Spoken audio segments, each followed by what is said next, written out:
First, I connected two wires to the Arduino board, one to the ground pin or GND and the other to the 5-volt pin. The ground serves as the negative connection while the 5-volt pin provides the positive supply.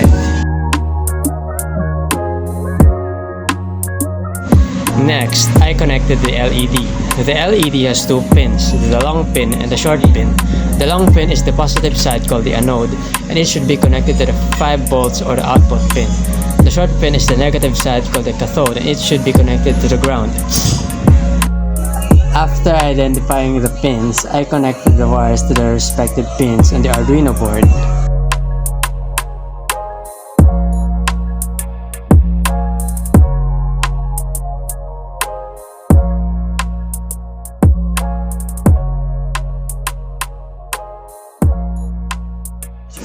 I placed the resistor on the breadboard. The resistor helps control the amount of current flowing to the LED, preventing it from burning out. Once everything was connected properly, I just repeated these steps for the remaining components to complete the setup.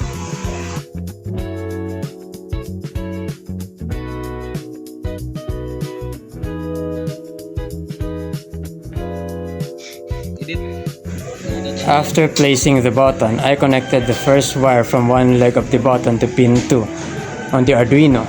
Then I connected the second wire from the other leg of the button to the ground. This allows the Arduino to detect when the button is pressed, sending a signal through pin 2.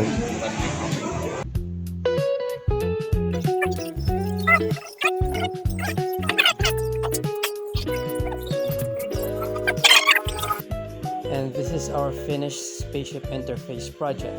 When the button is pressed, the LEDs light up like a real spaceship control panel.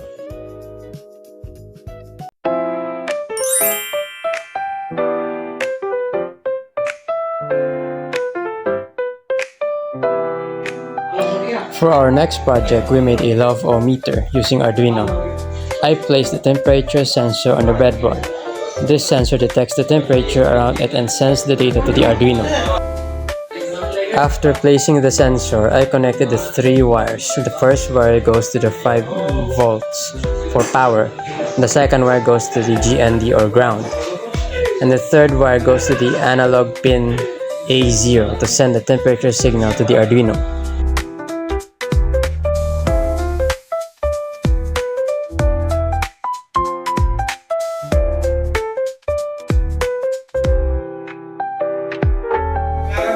Then I connected the LEDs in the transistor. Each LED wires goes to its assigned pin on the Arduino, and the transistor helps control the current for the lights.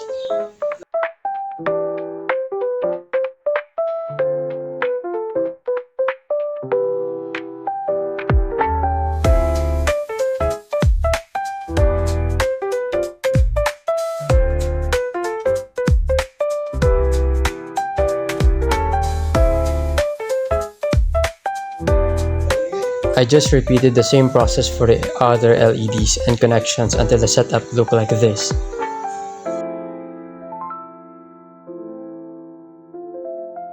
And this is the finished love-o-meter project. All 3 LEDs light up when the temperature goes above around 36 degrees Celsius, showing the highest level.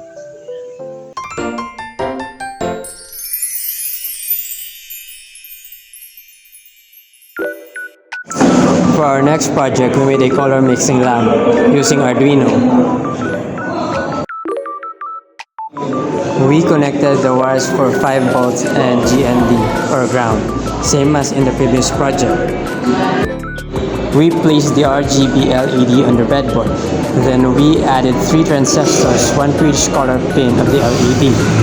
The long pin of the LED is connected to ground, and the other 3 pins goes to the transistor to the Arduino pins using wires. Next, we added a photoresistor.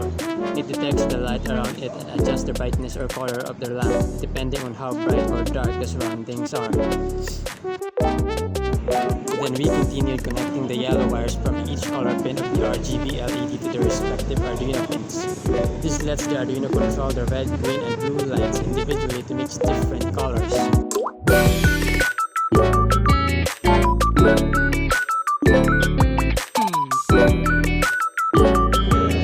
We connected the wires from the photoresistor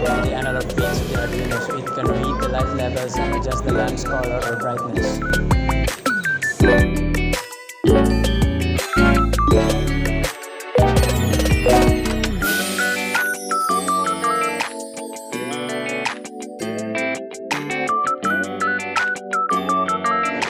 There's a wire connecting the positive rail on the right side of the breadboard to the positive rail on the left side. This makes sure both sides share the same power.